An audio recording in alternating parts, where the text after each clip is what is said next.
Boleh. Kita mulai ya Pak dari yang pertama. Pertanyaan yang pertama, sudah berapa lama Bapak menjadi jemaat di GKPM Eklesia Mara?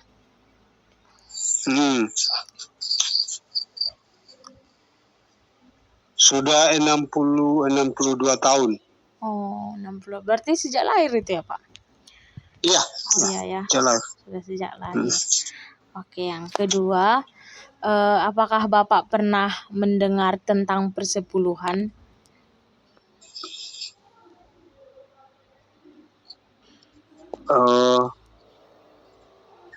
Kalau persepuluhan seperti orang tua bilang kan sisa hasil daripada upaya untuk nafkah itu ada bentuknya persepuluhan. Lalu kadang sebagian berpikir persepuluhan itu kan ini kan untuk Tuhan. Iya Pak. Untuk Tuhan. Iya. Jadi sebagian kecil memikirkan seperti itu. Iya. Tetapi setelah penginjilan mengetahui bahwa persepuluhan itu sangat dibutuhkan sekali bagi orang yang tahu daripada aturan dan peraturan untuk ibadah. Iya Pak. Ini persepuluhan kan ibadah. Iya Pak. Persepuluhan persembahan.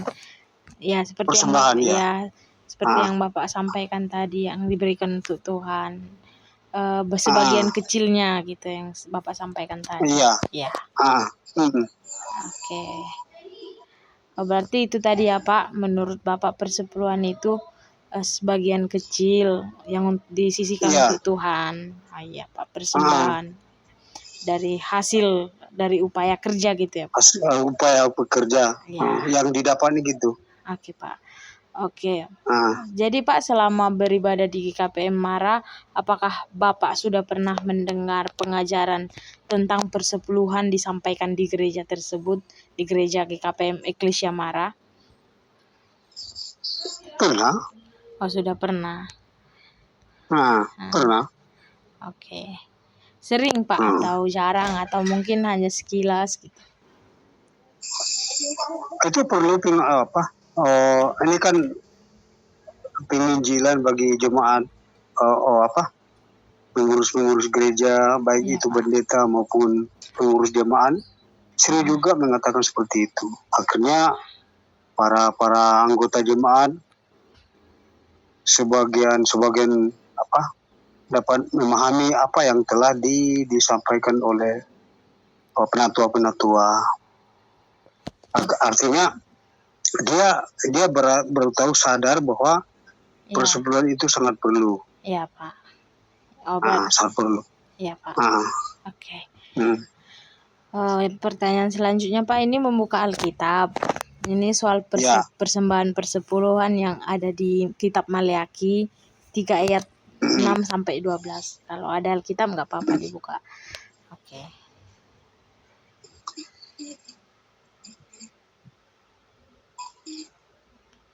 Ada di HP ya Pak Alkitabnya? Ada. Oh, berarti dari HP aja. Oke, pertanyaan selanjutnya Pak, apakah Bapak sudah pernah mendengar pengajaran tentang apakah Bapak sudah pernah membaca atau mendengarkan ataupun mempelajari kitab Maleakhi khususnya pasal 3 ayat 6-12 tadi?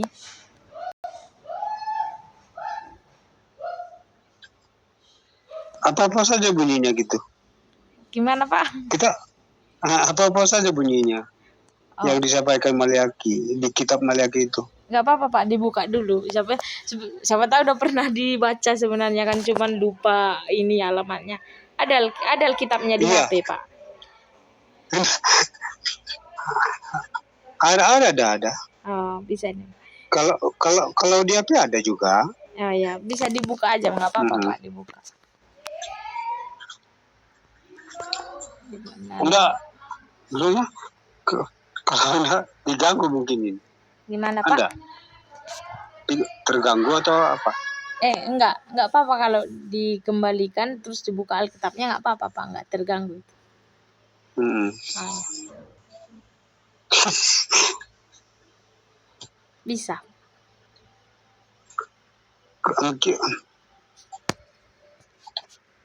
Lama nanti ini. Oh, nggak bisa ya? Hmm.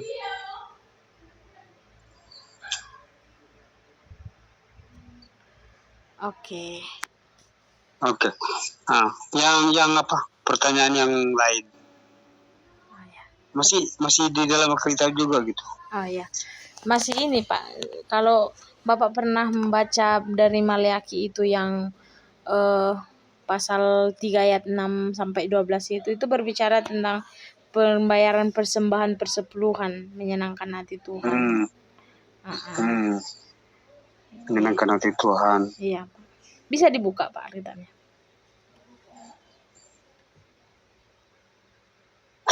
Kalau namanya Kan mau buru. Nanti dia. kehilangan apa? HP kita ini agak nanti error juga ini. Oke lah. Nanti nggak apa-apa Pak, saya ini aja chat aja Bapak. Kalau memang Bapak butuh waktu nanti saya chat.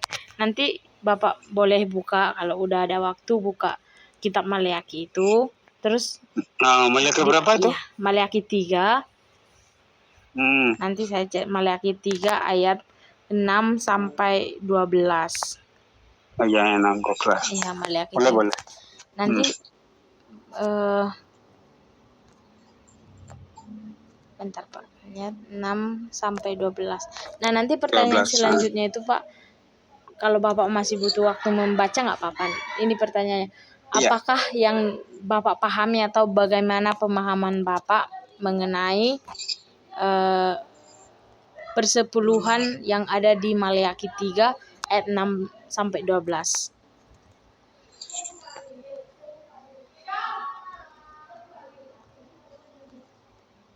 Maksudnya pemahaman kita untuk istilahnya yang telah disampaikan oleh Maleakhi. Iya Pak, yang di khusus pasal 3 itu nggak apa-apa. Nanti lewat chat aja di ini, nggak apa-apa juga Pak. Ini sudah saya kirim. Iya boleh. Oke, berarti lanjut dulu. Nanti dikasih chat nanti. Iya Pak, udah saya kirim. Oke, yang selanjutnya Pak. Oke, yang selanjutnya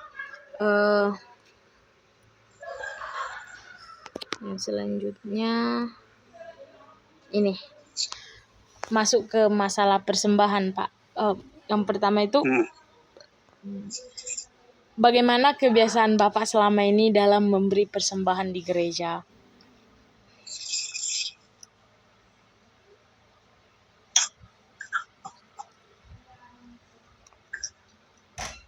Kita memberi persembahan itu bukannya kurang, tetapi ini kan apa? Ini kan dari hati, tanpa unsur paksaan. Iya, Pak. Ya, betul. Kita pun kalau misalnya kita tidak diselingkuhi oleh apa-apa itu apapun. Iya, Pak. Kesadaran. Ya, tapi murni kesadaran. Kita senang sekali, bahagianya sekali gitu. Karena memberikan persembahan, persepuluhan. Iya. Oke, Pak. Lalu yang berikutnya Pak,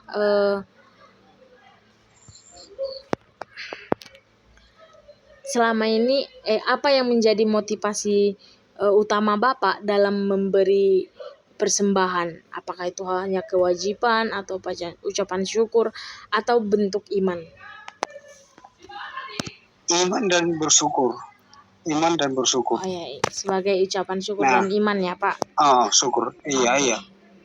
Yang berikutnya kalau Pak. Kalau bersyukur saja tidak disertai iman itu. Oh ya. Ya, sia-sia saja. Oke, sebagai iman dan bersyukur. Ya, dan syukur.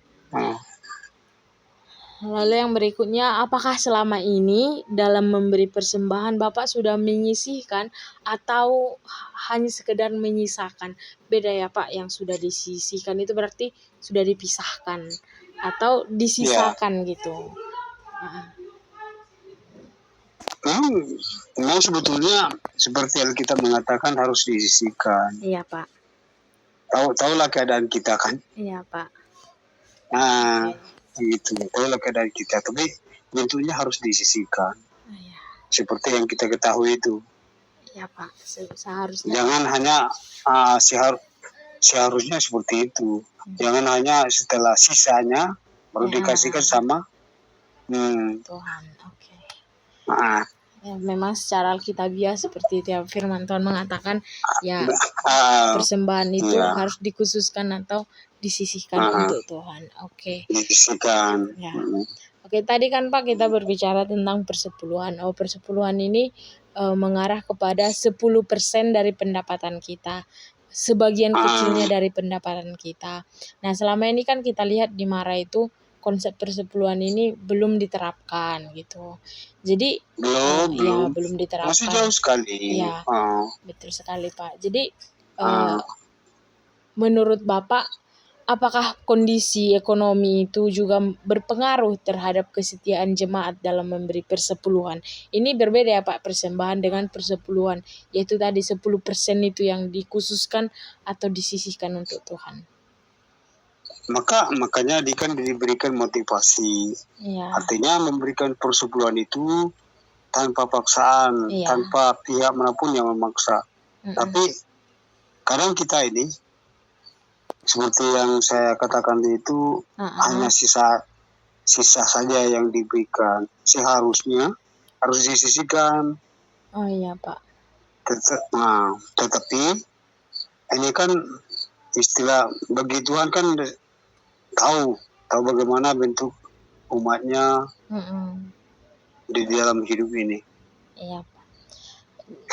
Jadi menurut Bapak setelah melihat persepuluhan yang belum diterapkan, apakah kondisi ekonomi itu berpengaruh terhadap kesetiaan dalam memberi persepuluhan itu? Kadang ada pengaruhnya juga. Kalau di sisi ekonomi, ya manusianya akan berpikir ke sana. Iya Pak. Tapi kalau ekonominya bagus, itu kadang ada juga seperti itu yang tidak begitu memberikan persepuluhan sementara ekonominya bagus. Iya betul. Tapi seperti seperti memberikan persepuluhan orang Samaria itu kan sedikitnya kasih, tetapi dia bermutu. Iya betul. Tapi hati kita yang diperlukan oleh Tuhan. Iya Pak. Berarti sebenarnya ekonomi itu nggak berpengaruh ya Pak, tapi gimana hati kita yang tergerak gitu. Sebenarnya mau sedikit mau besar pendapatan kita, kalau memang udah terarah kepada Tuhan maka memberi itu tidak akan susah, tidak akan sulit ya Pak. Tidak susah. Oke Pak Mbak. Jadi Pak melihat penerapannya kan belum ada nih di Mara gini. Kita lihat di gereja kita itu bukannya kita meminta lebih dari jemaat ya Pak. Cuman kita mau melihat bagaimana jemaat kita itu setia dalam hal-hal kecil. Sekalipun berkat kita kan kecil, contoh 100.000 dalam sebulan itu berkat. Tapi kita mau mengajak jemaat itu gimana kita menyisihkan 10.000 untuk Tuhan. Kan itu 10%-nya Pak. Untuk Tuhan. 10.000. Jadi belajar dari hal yang kecil, setia dengan hal yang kecil. Setia dengan memberi dari hal yang kecil, dari berkat yang menurut kita kecil, sampai nanti Tuhan percayakan berkat yang besar gitu. Jadi kan kadang kita temukan jemaat tak mau ke gereja katanya nggak ada persembahan, kan pernah penelitian tahu persembahan alasannya bukan itu. Iya. Sementara pendapatan kami cuma segini, tak yaili persembahan gitu. Jadi itu menjadi dorongan waktu itu saya mikir, Oh berarti harus diterapkan konsep persembahan itu seperti apa, bukan karena banyaknya, bukan karena dikitnya, tapi Tuhan mau lihat kita setia menyisihkan untuk Tuhan, mengkhususkan untuk Tuhan. Biarpun 10.000 pendapatan kita ya 1.000 itu kan sudah menjadi milik Tuhan. Persepuluhan itu milik Tuhan seperti yang Bapak sampaikan tadi. Jadi kita mau kembalikan itu milik Tuhan. Kita kembalikan kewajiban kita, tanggung jawab kita untuk Tuhan. Selebihnya kalau kita mau ingin memberi lebih kepada Tuhan, yaitu tergantung keikhlasan hati kita lagi, kerelaan hati kita lagi, kecukupan kita lagi. Kalau kita merasa oh ini kebutuhan ini belum tercukupi, ini harus dicukupi, ya tidak apa-apa, cukupi dulu kebutuhan itu. Yang penting 10% pendapatan kita kan sudah kita sisihkan untuk Tuhan gitu. Jadi itu yang mau kita terapkan ke jemaat. Mungkin ada yang berpikir kan, oh si Bernike mau nyuruh jemaat marah supaya banyak-banyak persembahan. Bukan, justru kita mau mengajak jemaat itu memiliki konsep sudah mengutamakan Tuhan gitu kan Pak.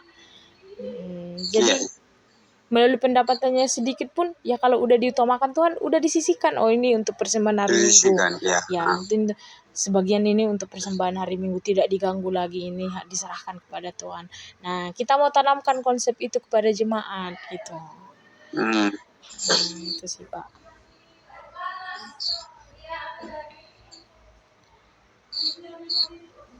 Kemarin itu udah wawancara beberapa orang. Kata mereka iya itu perlu diterapkan kepada jemaat.